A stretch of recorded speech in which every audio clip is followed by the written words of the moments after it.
ebyundu naffe twabirabye. Oh my God!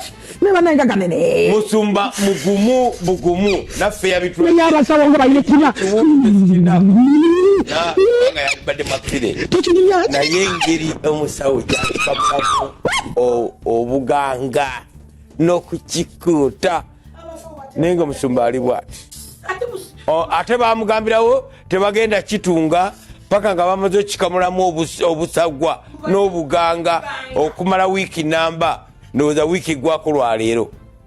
Bye byonna bigenda maaso eruuyi eyo mukwano gwange bangi nnyo ababadde beebuuza nti ebiwundu bya Pastor Bujingo byo bye biriwa oba oli awo nga baagala okubirabako kati n'abamu ku baabirabyeko okuli omukulu oyo James Chelsea Senkubuge sakati n'omukyala Fulfiga nawuliddeko nti ne Florence Nampi gyabirabyeko munnange owulidde embeera omusumba mwali mbu yeyo munnange embeera mwayita so kansubira akatambi ako okawuliriza bulungi naye nga mwasibye mutya abalungi abaagalwa muje baleko gyonna gye mutuusako engalo Omumbejja Aisha Nasolo butereevu bantuuse okubeera nga ate nkwongerayo mu mawulire agenda maaso mu ggwanga lyattu Uganda kati no tubadde tukyali awo Bukedde TV bwetyo netutegeeza nti poliisi etaddewo obukadde 20 ko yenna omuntu anaazuula abatemu abadde bagezaako okubeera nga ate bajja Pastor Bujingo mu budde so munnange ngowe naali eyo ng'omanya abatemu osobola okuvaayo bwotyo n'oyogera n'obeera nga ate munnange weewangulira obukadde buno 20 kweno ekonome yaffe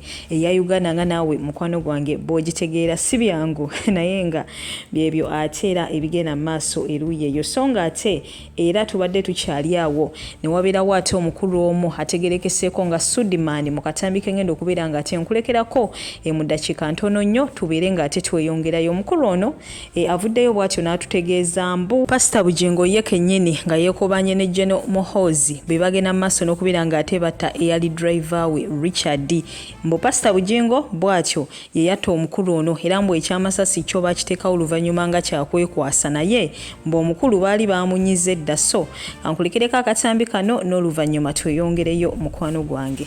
Rest in peace muganda waffe Richard. Information gyenfunye baamutira wa Pastor Bujingo ewe waka baamusanga mu kikolwa ne Susan Makula neera ye yafiira mu maka ga Pastor Bujingo.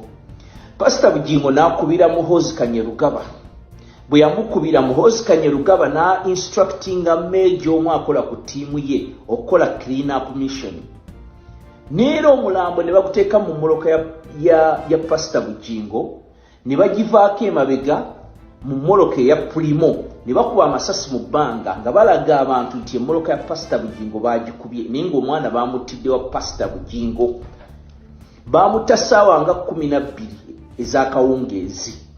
Omwana Richard baamutira wa Pastor Bujingo baamusanga mu kikolwa ne Susan Makula. Iyo information yeriwo neera Muhoozi yonna yabipanga emmoloka gye mwalabye gye baakubya amasasi baagakubira mu balakisi okubalaga nti nno baagikubyamu ki amasasi naye nga tebagikubangako masasi.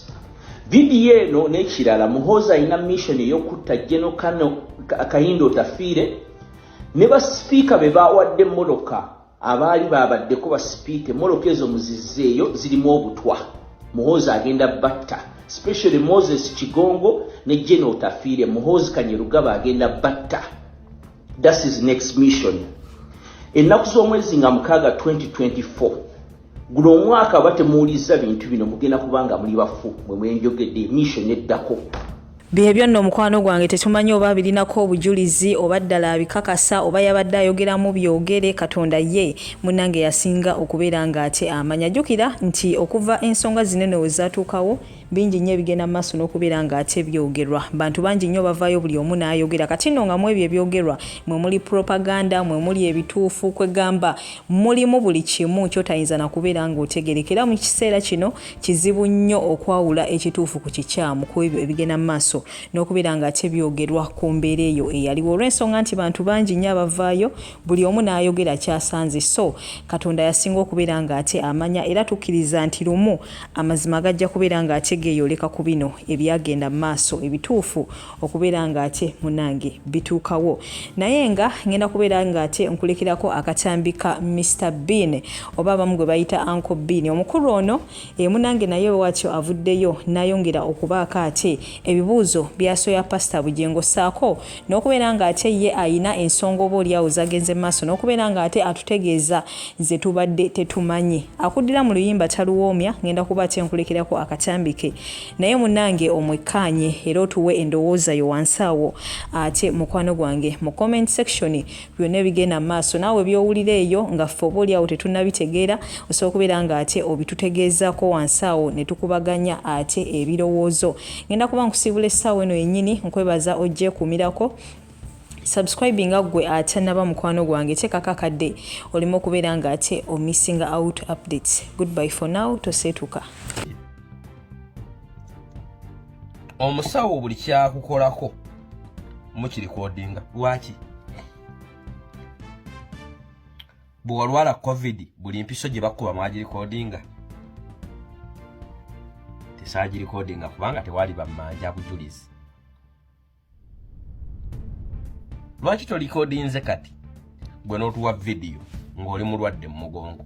Essaati eyo gy'oli mu Pastor Bujingo ennene gye walina otandikiramu omuzannyo gwo wagubalamu bobi. Essaati ennene eyo gye walina otandikiramu. Toyinza kuba na kiwundu kibaganye ettunga nga mukulu siyaasa Ssenkubuge bwe yatugamba kibaganye kutunga. Ekiwundu kyonna bwe kiba kikala kisika ennyama. Buli woogera bw'oti kita naye ogidde owanikamu ne ku mikono oti guno omubiri gw'emabega jjukira oli munene guzannya. Mugenze mu kuzika wadde ne undershirt eya white n'oteekako fitting y'essaati tuli mu kiwundu n'oteekako n'ekkooti. Ekiwundu kifunye ebbugumu ate okisibye. Bannange essaati gy'ogiddemu olwesande gye walina okugiramu mpozi nga pozi sijaga nga wazannya omuzannyo pozi nga abaakutemula tebaategeera mayina okuwa essaati abaakuba amasasi.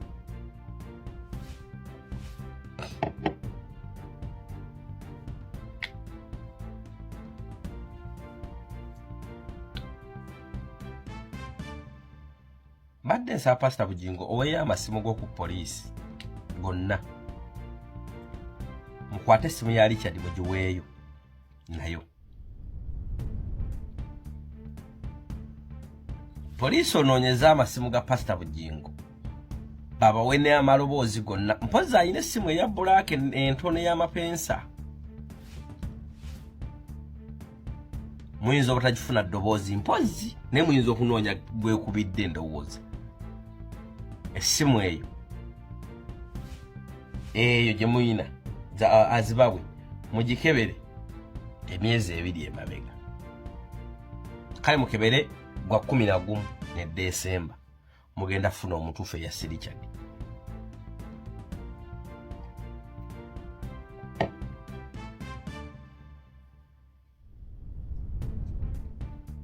Bwe mba nnoonyereza okunoonyeza kwange kubanga emmotoka bw'ogidda wansi wa steering n'ogwayo bw'oti oli najja n'akugwa amasasi gajja kumukubagano gano agawano gaamukubye ddi.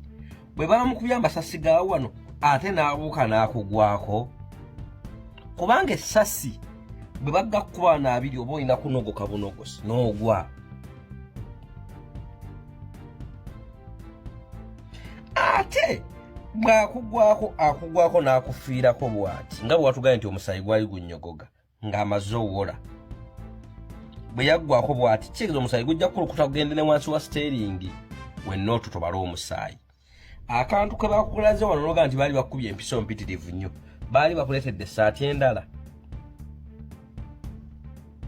Kale tuveeyo wagwa wansi wa steering bw'oti mukama nga amaze okugamba nga teweesibye seat belt kuba emmotoka ezo bw'oteesiba seat belt zikaaba.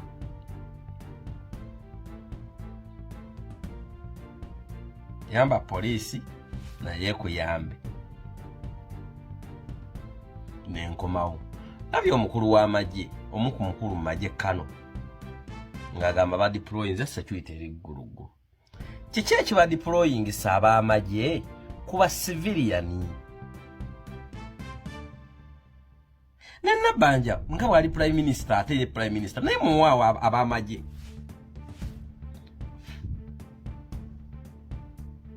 Richard Mugeno mu deploying wa civilian owa SFC yali azze kuuma ki Pastor Bujingo watugamba abasajja babeera n'amamundu babakuuma bwe Katonda yakuuma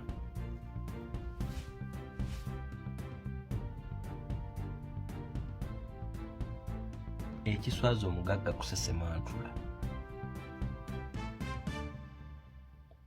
ebigambo bibe bitono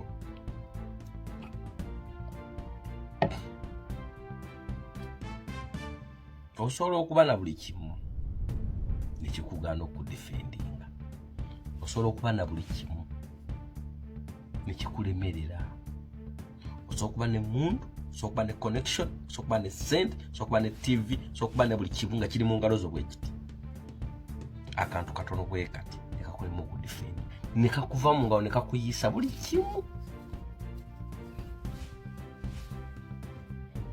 gambye Pentagon emugiyimiriza tusaasiddeko taata webale kuyimiriza Pentagon